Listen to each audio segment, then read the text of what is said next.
जय जगन्नाथ दर्शक बंधु आमर यूट्यूब चैनल ओडिया ज्ञान सागर रे आपण मानंकु स्वागत।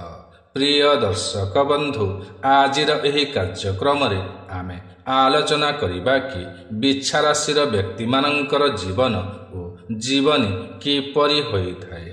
संपूर्ण ए टू जेड पर्यंत आज आमे आलोचना करिबा।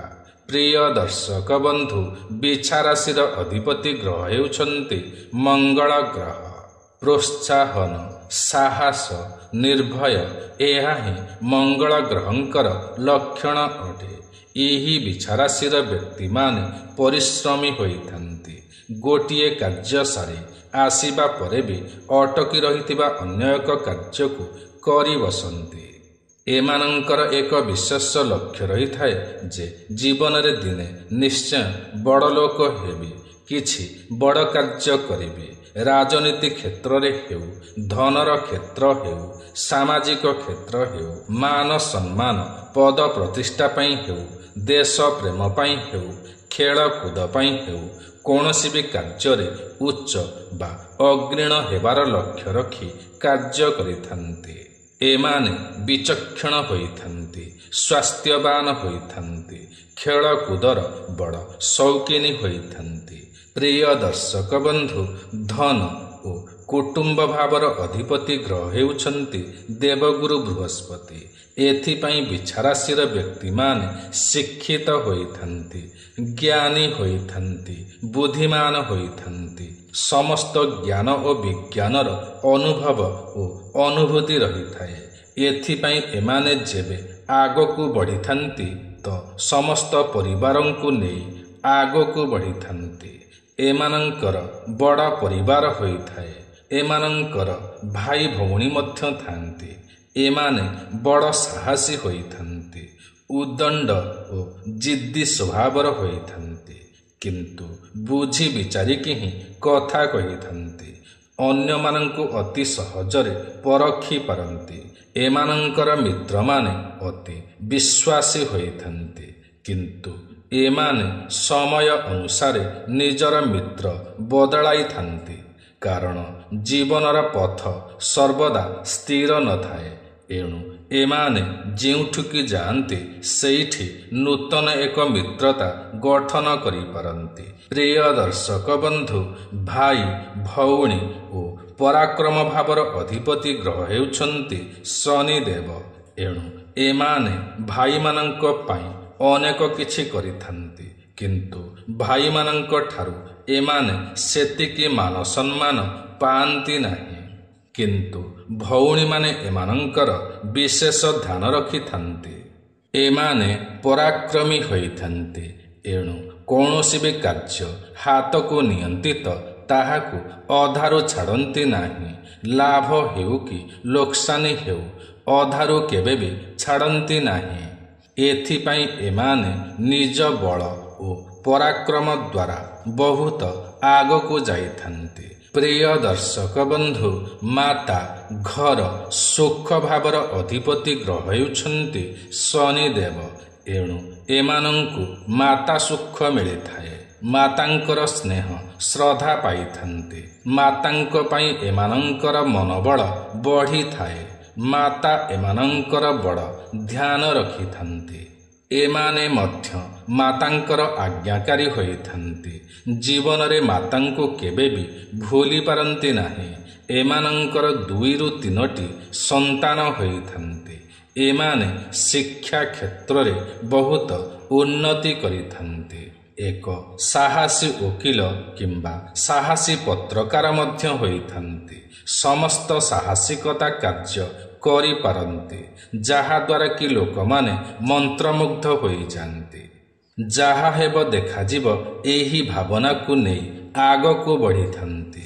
एथिपाई एमानंकर भल ही होई थाए। बेले बेले नूतन मित्र मानंक पाखरे धोखा खाई थान्ति। कारण अतिशय लोभ देखाई क्षति घटाई दियंती। एमाने जीवन साथी क्षेत्र रे बड़ भाग्यवान होइथान्ति। एमानंकर धर्मपत्नी बड़ सुंदर होइथान्ति। कम कथा कहन्ति। बिच्छा राशिर व्यक्ति माने खाद्य प्रिय होइथान्ति। କିନ୍ତୁ ଅଳ୍ପ ଆହାରୀ ହୋଇଥାନ୍ତି। ପତ୍ନୀଙ୍କର ପସନ୍ଦରେ ଖାଦ୍ୟ ଖାଇଥାନ୍ତି। ଏମାନେ ପରିବାର ପାଇଁ ଖର୍ଚ୍ଚ କରିବାରେ କେବେ ବି କଞ୍ଜୁସି କରନ୍ତି ନାହିଁ।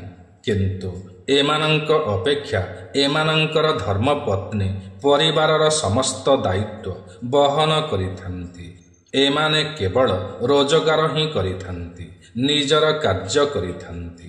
ଏମାନେ ବ୍ୟବସାୟ କ୍ଷେତ୍ରରେ ବଡ଼ ସଫଳ ହୋଇଥାନ୍ତି।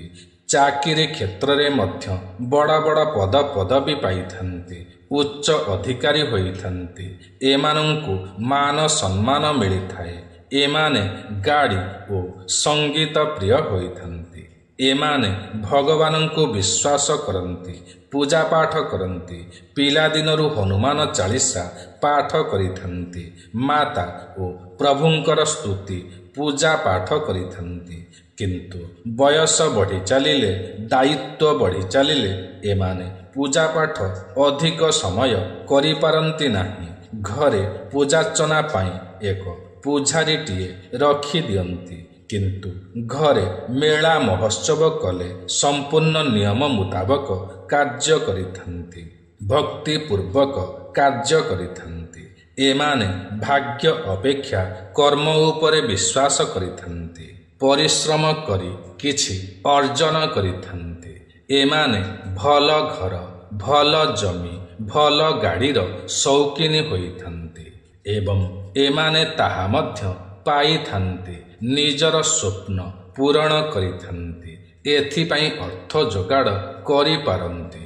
ଯେଉଁମାନେ ଚାକିରି କରିଥାନ୍ତି ସେମାନେ ଭଲରେ ଧନ ସଞ୍ଚୟ କରିପାରନ୍ତି। କିନ୍ତୁ ଯେଉଁମାନେ ବ୍ୟବସାୟ କରିଥାନ୍ତି ସେମାନେ ଖର୍ଚ୍ଚ ଅଧିକ କରିଦିଅନ୍ତି, ଏଣୁ ସଞ୍ଚୟ ଅଧିକ କରିପାରନ୍ତି ନାହିଁ।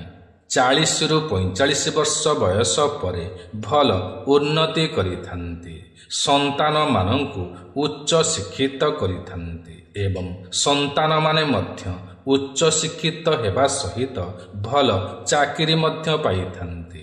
ବିଛା ରାଶିର ବ୍ୟକ୍ତିମାନେ ନିଜ ପିତାଙ୍କୁ ସମ୍ମାନ କରିଥାନ୍ତି, ପିତାମାତାଙ୍କର ସେବା କରିଥାନ୍ତି, ସେମାନଙ୍କର ଆଜ୍ଞାକାରୀ ହୋଇଥାନ୍ତି। ବଡ଼ ଭାଇମାନଙ୍କୁ ଏମାନେ ଭୟ କରିଥାନ୍ତି, ବଡ଼ ଭାଇଙ୍କୁ ସମ୍ମାନ ଦେଇଥାନ୍ତି।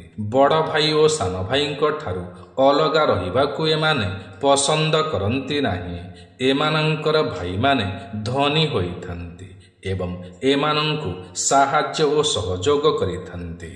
ବିଛା ରାଶିର ବ୍ୟକ୍ତିମାନେ ଦୂର ଯାତ୍ରା କରିବାକୁ ପସନ୍ଦ କରିଥାନ୍ତି, ଦେଶ ବିଦେଶକୁ ଯିବାକୁ ପସନ୍ଦ କରିଥାନ୍ତି ଏବଂ ଭାରତର ସମସ୍ତ ତୀର୍ଥସ୍ଥଳୀ, ପର୍ଯ୍ୟଟନସ୍ଥଳୀ ବୁଲିବାକୁ ଯାଇଥାନ୍ତି। ପାହାଡ଼ ଚଢ଼ିବା, ଜଙ୍ଗଲରେ ବୁଲିବା, ବୋଟରେ ବୁଲିବା ଏପରି ଦୁଃସାହସିକ କାର୍ଯ୍ୟ କରିବାକୁ ପସନ୍ଦ କରିଥାନ୍ତି।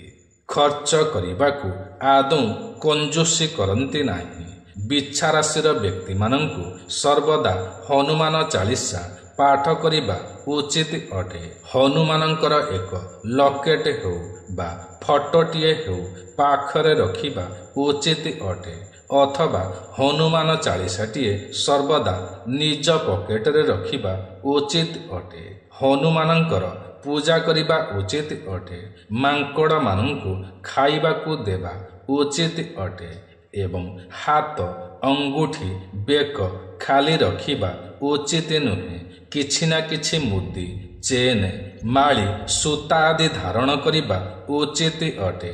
ଏହାଦ୍ୱାରା ଏମାନଙ୍କର ମନୋବଳ ବହୁତ ବଢ଼ିଥାଏ ଏବଂ ନିଜର ସ୍ୱାସ୍ଥ୍ୟ ସର୍ବଦା ଭଲ ରହିଥାଏ।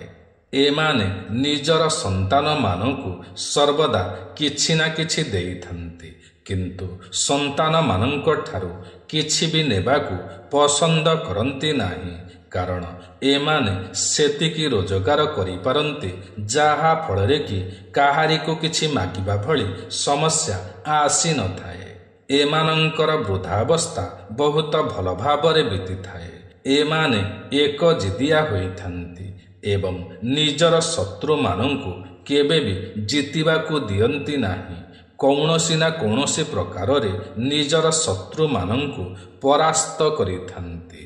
ତେବେ ପ୍ରିୟ ଦର୍ଶକ ବନ୍ଧୁ, ଆଜିର ଏହି କାର୍ଯ୍ୟକ୍ରମଟି ଆପଣମାନଙ୍କୁ କିପରି ଲାଗିଲା ନିଶ୍ଚୟ କମେଣ୍ଟ କରି ଜଣାଇବେ।